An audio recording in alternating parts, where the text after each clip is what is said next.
Syedaralun, sosok AKP Agnes Juwita Manurung menjadi sorotan karena foto-foto dirinya memamerkan barang-barang mewah viral di media sosial.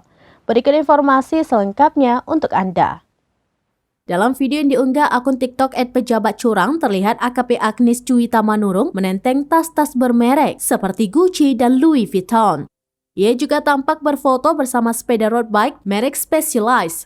Menanggapi viralnya AKP Agnes, Kapolres Malang AKBP Putu Kholis Ariana buka suara. Putu mengatakan pihak yang bersangkutan telah melapor kepada dirinya. AKP Agnes mengaku barang-barang mewah yang ada di fotonya adalah barang pinjaman.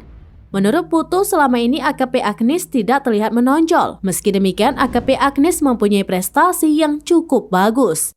Diketahui AKP Agnes adalah lulusan Akademi Kepolisian atau Akpol tahun 2013. AKP Agnes mulai menjabat sebagai Kasatlantas Polres Malang sejak 14 Juli 2022 menggantikan AKP Agung Fitriansyah. Sebelum menjadi Kasatlantas Polres Malang, ia pernah menjabat sebagai Kanit Regiden Polres Malang.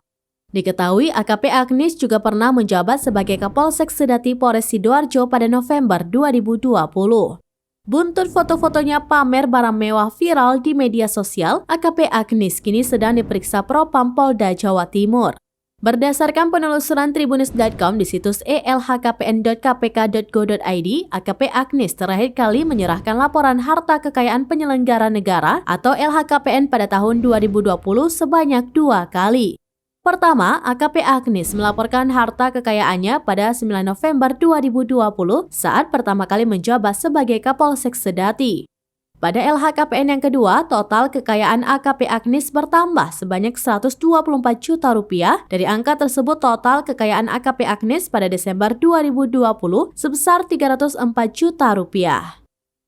Demikian informasi terkini, Syedaralun, saksikan terus beragam informasi menarik lainnya di kanal YouTube dan juga Facebook Sraminas.com.